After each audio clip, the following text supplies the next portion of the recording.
हमारे विभिन्न ज्ञानवर्धक कार्यक्रम देखने के लिए आप हमें अभी सब्सक्राइब करें, बेल आइकन को प्रेस करें ताकि आप देख सकें हमारा कार्यक्रम सबसे पहले। और अधिक जानकारी के लिए फेसबुक पेज को लाइक करना न भूलें। जय माँ इंद्राक्षी। इंद्राक्षी धाम में दर्शकों आप सभी का हम हार्दिक स्वागत करते हैं। आज के दिन जिन जातकों का जन्मदिवस है, मैरिज एनिवर्सरी है, उन सभी को हमारी तरफ से बहुत बहुत शुभकामनाएं। आज का पंचांग 17 दिसंबर, दिन गुरुवार, सन 2020, मार्गशीर्ष शुक्ल पक्ष, संवत 2077, तिथि आज तृतीया है, नक्षत्र उत्तराषाढ़ा, दिशा शूल दक्षिण दिशा, राहु काल 1:30 से 3। अब देखिएगा, आज हम जो आपको बताने वाले हैं कुछ रुद्राक्ष के और लाभ बताने वाले हैं। रुद्राक्ष जो भी साधक धारण करता है, नाना भांति की आध्यात्मिक प्रगति के साथ साथ उस व्यक्ति की भौतिक प्रगति भी होती है। रोगों को, भय को, अनिद्रा को, हाइपरटेंशन को, बहुत सारी चीज़ों को, टेम्पटेशन को, बहुत लोगों की दिल की धड़कन बढ़ी, बहुत सारी चीज़ों को रुद्राक्ष कंट्रोल करता है। रुद्राक्ष नहीं पहनना चाहिए या पहनना चाहिए, ये तो क्वेश्चन ही नहीं बनता है, ये क्वेश्चन ही गलत है। रुद्राक्ष हिंदू शास्त्र के हिसाब से बड़ा ही परम पवित्र भगवान शिव का एक शुभ आशीष है, शुभ फल है। भगवान रुद्र की आंसुओं से हुई उत्पत्ति एक बहुत ही शानदार तरीके से हमारे जीवन की विपत्तियों को दूर करती है। रुद्राक्ष अनेकों रोगों में कार्य आता है। हमारे ऋषि मुनि रुद्राक्ष सदैव पहनते आए हैं, पहनाते आए हैं। रुद्राक्ष की माला जप में सर्वश्रेष्ठ माला कही जाती है। तो कोई तो बात है, जिस रुद्राक्ष को हमारे ईश्वर धारण करते हों, भगवान धारण करते हों, हमारे ऋषि धारण करते हों, हमारे गुरु धारण करते हों, तो क्या हमारे गुरु किसी गलत चीज़ को धारण करते हैं? क्योंकि कई बार आप हमसे क्वेश्चन करते हैं, शर्मा जी किसी ने हमसे कहा रुद्राक्ष नहीं पहनना चाहिए, रुद्राक्ष ही। अरे भाई, आप सबकी बात सुन लीजिए, कम से कम ये तो सोचिए अपना दिमाग लगा करके कि जिस रुद्राक्ष को हमारे देश के ऋषि मुनि पहनते आए हों, जिस रुद्राक्ष की इतनी महत्ता हमारे शास्त्रों में हो, जिस रुद्राक्ष की औषधियाँ बनाई जाती हों, जिस रुद्राक्ष की भस्म काम आती हो, जिस रुद्राक्ष को भगवान शिव ने अंगीकार किया हो, जिस रुद्राक्ष को भगवान शिव ने उत्पन्न किया हो, तो क्या ऐसा रुद्राक्ष नुकसान करेगा? थोड़ा बहुत सुनिए सबकी, लेकिन मेरे साधकों, थोड़ा बहुत भगवान ने दिमाग तो हमें भी दिया है ना, तो कम से कम हम किसी भी चीज़ को करने से पहले या सुनने या जांचने से पहले अपने दिमाग से भी सोच लिया करें। कल को मैं भी आपको कोई गलत गाइड करूं, गलत बात बताऊं, तो आप कम से कम अपना दिमाग तो रखते हैं ना। एक छोटे से बच्चे को भी आज के समय में हमें मन होता है कि इसको हम चॉकलेट नहीं दिलाएंगे, है ना। हम लाख बहाने भरते हैं कि बेटा ऐसा नहीं है, दांत खराब हो जाएंगे, ये है वो है, कितनी बातें बताते हैं ना बच्चे को ना दिलाने के लिए। लेकिन बच्चा अपना दिमाग लड़ाता रहता है, नहीं बस पापा बस आज दिला दो, फिर मत दिलाना, वो फिर मांग लेता है बच्चा। तो इसी तरह से कोई हमें कितना भी बरगलाने की कोशिश करे, हमें अपना दिमाग रखना चाहिए, है ना। जब एक बच्चा मात्र एक चॉकलेट के लिए इतना दिमाग रख लेता है और मम्मी पापा को बहला फुसला करके खा ही लेता है ना, तो कम से कम भाई अपना दिमाग यूज़ किया करें। शास्त्रों की अवहेलना कदापि नहीं करनी चाहिए। और जो शास्त्रों में हमारे ऋषि मुनि लिख गए, जो शास्त्रों में ऋषि मुनि बता गए, इतना ज्ञान तो हम 1,00,000 बार मर कर के जन्म ले लेना तो भी नहीं हो सकता। बड़ा मन में टीस पहुंचती है, बड़ा मन में दुख पहुंचता है कि कोई भी आकर के ये कह देता है कि हनुमान चालीसा में तुलसीदास जी का नाम मत लगाओ, तुम्हें फल नहीं मिलता, तुम अपना नाम लगाओ। बनाई थी ना मैंने एक वीडियो। अरे तुलसीदास जी से आप अपना मुकाबला कर रहे हैं? हम लोग तुलसीदास जी से अपना मुकाबला कर रहे हैं भाई? कर ही नहीं सकते, मुकाबला हो ही नहीं सकता। जिन्होंने रामायण की रचना करी हो, जिन्होंने न जाने कितने छंद लिखे हों, न जाने कितने लोगों को भक्ति के सागर में डुबाया हो, राम जी के अनन्य भक्त, हनुमान जी के न जाने कितनी बार उन्होंने दर्शन किए हों, उन तुलसीदास जी से हम अपनी तुलना कर रहे हैं, उनका नाम हटाने की हम बात कर रहे हैं। लिखी क्या, किसने लिखी है तुलसीदास जी ने? ये हनुमान चालीसा लिखी किसने है? जिसने लिखी हम उसी लिखावट को मिटाने का प्रयास कर रहे हैं। कैसे कैसे लोग इकट्ठे हो गए धर्म का विनाश करने के लिए, और हम लोग धर्म की लोलुपता में आकर के अपने फ़ायदे के लिए हम उनका तुलसीदास जी का नाम हटा करके महेश कुमार, सुरेश कुमार, सुमेश कुमार, कामनी देवी, सामनी देवी, क्या मतलब है? आप लोग रोटी खाते हैं, अन्न खाते हैं, थोड़ा बहुत दिमाग रखिएगा कि ये व्यक्ति गलत गाइड कर रहा है। इसलिए मेरे साधकों, बहुत ही आवश्यकता है समय में, हमें बहुत कुछ सीखना है और बहुत कुछ अपने बच्चों को सिखाना है। वेद व्यास जी ने वेदों का रचना की, लिखे ना वेद व्यास जी ने वेद, तो हम वेद व्यास जी का नाम हटा दें, अपना लिख लें। मेघ शाकुंतलम किसने लिखा साहब? कालिदास जी ने लिखा, तो उनका भी नाम हटा के अपना लिख लें। हमें पैदा किसने किया? भगवान ने और हमारे माँ बाप ने, तो माँ बाप का भी नाम हटा दें, हम अपना लिख लें। कैसी फूड़ बातें, कैसी पागलों वाली बातें लोग हमें समझा जाते हैं, और उनसे सुंदर हम हैं कि हम अपने तुच्छ लालच के लिए किसी भी महर्षि का नाम हटा करके अपना नाम लिखने को आतुर हो जाते हैं। यह एग्जाम्पल देना पड़ा मुझे, क्यों? क्योंकि वही रुद्राक्ष से आप कांपते हैं, रुद्राक्ष से आप डरते हैं। रुद्राक्ष भगवान शिव का एक विशेष वरदान है। जप में किस माला को हम लेते हैं? हम रुद्राक्ष की माला से ही जप करते हैं ना। सर्वश्रेष्ठ रुद्राक्ष की माला बताई जाती है। तो जिस माला से हम जप कर सकते हैं, ऐसा ही हम रुद्राक्ष भी धारण कर सकते हैं। ज़्यादा न समझाऊंगा। अब तुम बहुत सारे हमारी सेना में तैयार होते जा रहे हैं, बहुत बहुत बहुत। हमने कल देखा, हमने 16 तारीख से बात की थी, उद्घोषणा की थी कि जो भी साधक दीक्षा मार्ग से जुड़ना चाहते हैं, हमारे इंद्राक्षी धाम से जुड़ना चाहते हैं, हमें एक शिक्षक की भांति हमसे कुछ जीवन में हमारी उंगली पकड़ करके कुछ चलना चाहते हैं, सीखना चाहते हैं, आध्यात्मिक पगडंडी के एक शानदार मुसाफिर बनना चाहते हैं, तो हज़ारों की संख्या में आप लोगों के फ़ोन आ गए कल में ही। देश के विभिन्न कोनों से, प्रांतीय न जाने कितने प्रांतों से, कितने ग्रामीण आंचल से, सुदूर से, देश से, विदेश के कोनों से, न जाने कहाँ से, कल में ही हज़ारों की संख्या में गुरुदीक्षा के लिए बहुत लोगों ने बढ़ चढ़ करके अपना नाम लिखवाया है ना। तो यही तो प्रेम है आपका हमारा। इसलिए हम तुम्हें दुलार भी देते हैं, तुम्हें हम डांट भी देते हैं। अब हमारा फ़र्ज़ है, हम तुम्हें प्यार करेंगे तो तुम्हें हम डांटेंगे भी, फटकारेंगे भी, तुम्हें हम समझाएंगे भी, हैं। तो तुम्हें अब शिक्षक की भांति हमारे साथ रहना है। और हमें तो आवश्यकता मुट्ठी भर आप लोगों की ही है। हमें बहुत बड़ी यहाँ पे भीड़ की आवश्यकता नहीं है। बहुत भीड़ पिछले 27 सालों से हमने देखी है। बड़े बड़े सेमिनार 27 वर्षों में हमने किए हैं, है ना। लेकिन अब हम अपना फ़र्ज़ समझते हैं कि आप लोगों के साथ मिल कर के अपने धर्म के प्रति, विश्व के प्रति हम एक अच्छी जागृति उत्पन्न करें और अच्छे कार्य करें। आप लोग बस ऐसे ही मन से जुड़ना।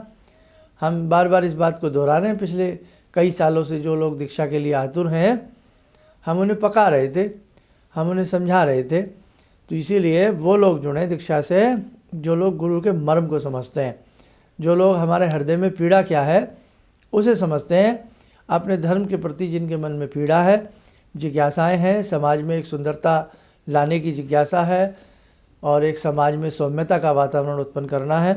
और अपने धर्म के प्रति हमें, जो भी अपने धर्म से जुड़े लोग हैं, उन्हें अच्छे से और जागरूक करना है। और बहुत सारी बातें, अब यही तुलसीदास जी का नाम हटा दो, तो ये सब अंधविश्वास फैलाया जा रहा है ना किसी न किसी रूप में। और रुद्राक्ष मत पहनो, रुद्राक्ष धारण मत करो, तो ये सब चीज़ें क्या है? फिल्में बन रही हैं, बताइए। हैं, एक पागल ने उसने फिल्म बना दी, रुद्राक्ष का उपवास कर रहा है वो पागल। अरे उससे पूछे तेरा कोई लेना देना है? तेरा जब कोई लेना देना ही धर्म से नहीं है, इस धर्म से नहीं है, तो लोग तो हम पागल हैं ना कि ऐसे लोगों को हम सिर पे बिठा लेते हैं।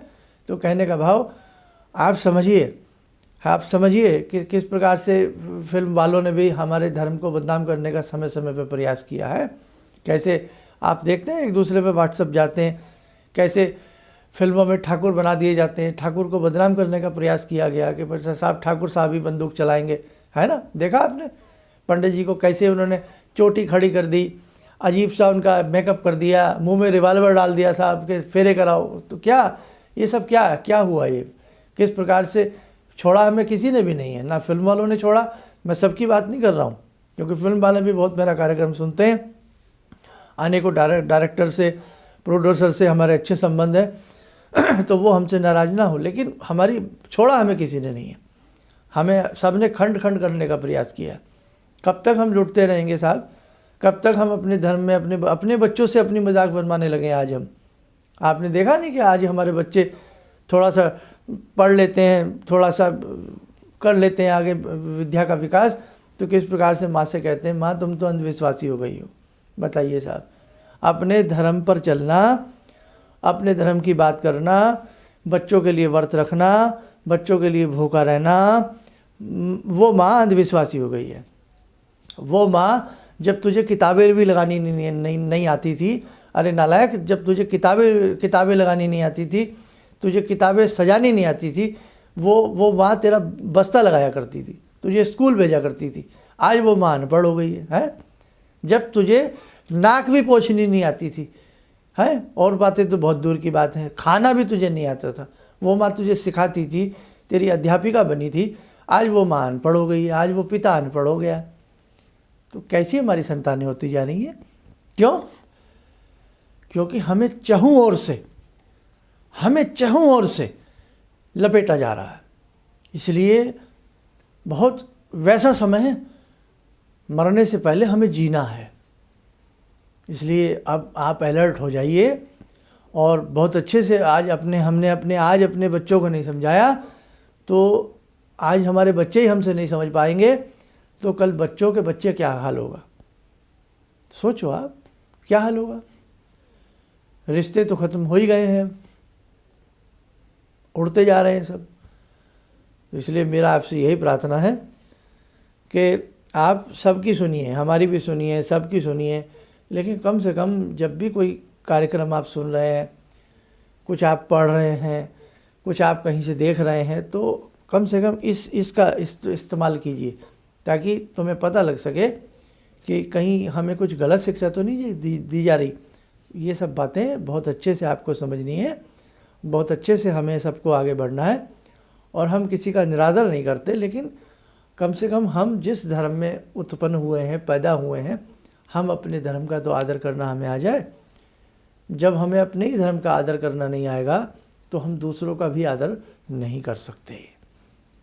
अब ज़्यादा नहीं कहूँगा, शॉर्टली यही रुद्राक्ष की हम आपसे बात कर रहे थे। बहुत अच्छा होता है रुद्राक्ष, बहुत ही अच्छा होता है। जिन्हें नाना भांति के रोग होते हैं, अनिद्रा रहती है, भय रहता है, अज्ञात भय रहता है, ऊपरी प्रेशर रहते हैं, नहीं जाने किन किन चीज़ों से जो व्यक्ति डरते हैं, उनके लिए रुद्राक्ष बहुत अच्छा कार्य करता है। 9 मुखी के 9 रुद्राक्ष देवी स्वरूपा होते हैं, भगवती स्वरूपा होते हैं। चांदी में मढ़वाकर, सोने में मढ़वाकर या केवल लाल धागे में पहनना 9 का आंकड़ा पूर्ण होता है, तो बहुत अच्छा शानदार कार्य करता है धीरे धीरे। 114 मुखी रुद्राक्ष और भी पावरफुल हो जाता है। कई प्रकार के रुद्राक्षों का संयोजन करके 114 मुखी रुद्राक्ष बनाया जाता है, बहुत अच्छा कार्य करता है। शिव परिवार हुआ, गौरी शंकर हुआ, गणेश रुद्राक्ष हुआ, क्या बात है साहब, बहुत अच्छा कार्य करते हैं। तो इसलिए आप रुद्राक्ष पहना करें, रुद्राक्ष पहन सकते हैं। और बहुत लोगों की डिमांड आ रही है कि शर्मा जी केवल 9 मुखी के 9 दानों पर अच्छे से विस्तारित टिप्पणी करें। ज़रूर करूँगा। 114 मुखी के लिए बहुत लोग आतुर रहते हैं, इस पर भी टिप्पणी करूँगा। अब बहुत सारी बातें हैं आप लोगों को सिखानी है, और आपको सीखनी ही पड़ेंगी। अब नहीं काम चलेगा। चलिए आइए, रुद्राक्ष की बात की है तो भगवान शिव से ही आज की ध्यान साधना में हम सब जुड़ते हैं। ॐ आत्मा त्वं गिरिजामति सहचरा प्राणा शरीरं गृहं पूजा ते विषयोपभोगरचना निद्रा समाधिस्थिते सञ्चारपदयो प्रदक्षिणविधेः श्रोत्राणि सर्वागिरो यद्यात् कर्म करोमि तद्दखिलं शम्भोस्तवाराधनम्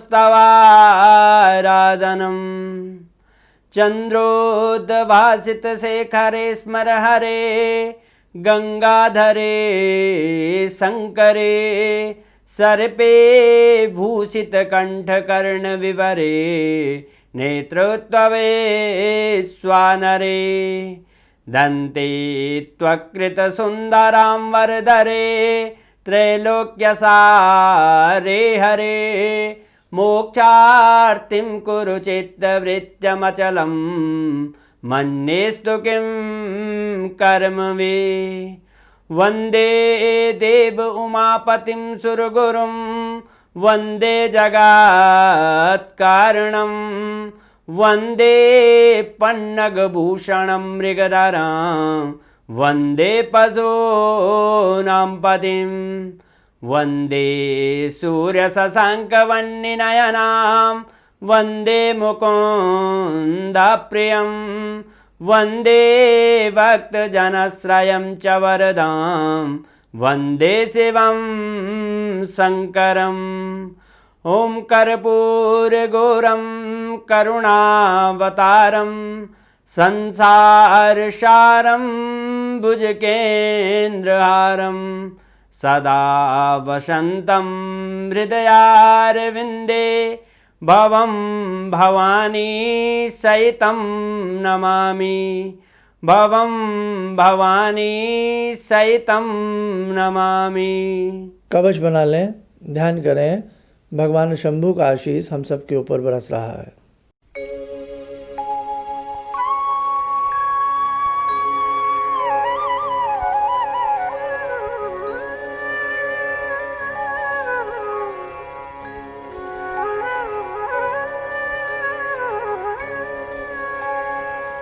ओम बोलते हुए नेत्र खोलें, सामान्य हो जाए।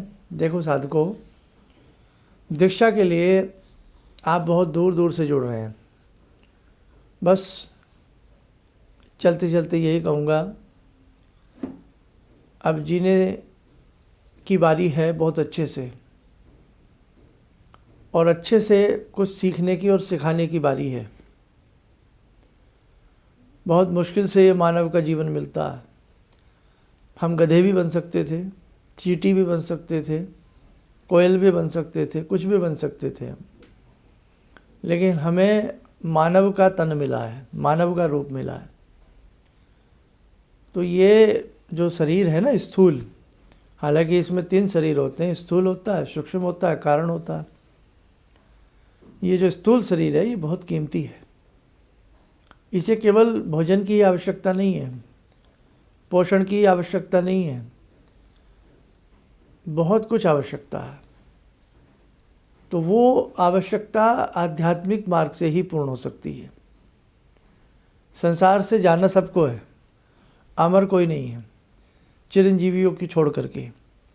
हम सब तो चले ही जाएंगे ना, तो बारी बारी सभी बिछड़ जाएंगे। किसी के प्राण आज निकलेंगे, किसी के कल निकलेंगे, किसी के कब निकलेंगे, सब चले जाएंगे इस संसार से। जाना सबको है। तो जब हमें जाना ही है तो हम मोक्ष मार्ग को चुनते हुए जाएं, आध्यात्मिक मार्ग में चलते हुए जाएं और परम संतोष की प्राप्ति करते हुए जाएं। सीख करके जाएं अच्छे से, और अपनों को और बहुत लोगों को अच्छे से सिखा करके जाएं। बस आज का यही निवेदन है। गुरु दीक्षा के लिए 22 तारीख तक हम सोच रहे हैं, ये सिलसिला चलता रहेगा। आप ऐसे ही जुड़ते रहिएगा, और इन बिटवीन जो भी संदेश होगा हम आपको सब बताते रहेंगे। जय माँ इंद्राक्षी। आपने कहा कि शरीर में कोई परेशानी हो, दैहिक दैविक भौतिक तापा राम राज नहीं काहू व्यापा। इसके बाद मैंने उसका जप शुरू किया और धीरे धीरे मेरे को अच्छा लगने लगा। और मैंने कहा कि अब पंडित जी से कैसे जुड़ूं, क्या जुड़ूं। तो मैंने कहा कैसे करूं। मैं बोली ईश्वर अगर सही है, माँ भगवती की मेरे पर कृपा है, तो ज़रूर मेरा कोई ना कोई रास्ता निकलेगा। तो ये सारी चीज़ें मेरे को ईश्वर की कृपा से आपका साथ मिला और मेरे अंदर की श्रद्धा थी जो मैं आपसे जुड़ी सनातन धर्म के प्रति। और हमने जहाँ जन्म लिया है उस धरती के ऋण को हमको अदा करना है, इसलिए आपके चरणों में मैं। किसी भी समस्या के समाधान के लिए मिले प्रसिद्ध हस्तरेखा एवं वास्तु विशेषज्ञ प्रोफेसर धर्मेंद्र शर्मा जी से। नोट: शिविर में भाग लेने हेतु एवं व्यक्तिगत रूप से मिलने के लिए कॉल करने का समय सुबह 10 बजे से शाम 6 बजे तक। हमारे विभिन्न ज्ञानवर्धक कार्यक्रम देखने के लिए आप हमें अभी सब्सक्राइब करें, बेल आइकन को प्रेस करें ताकि आप देख सकें हमारा कार्यक्रम सबसे पहले। और अधिक जानकारी के लिए फेसबुक पेज को लाइक करना न भूलें।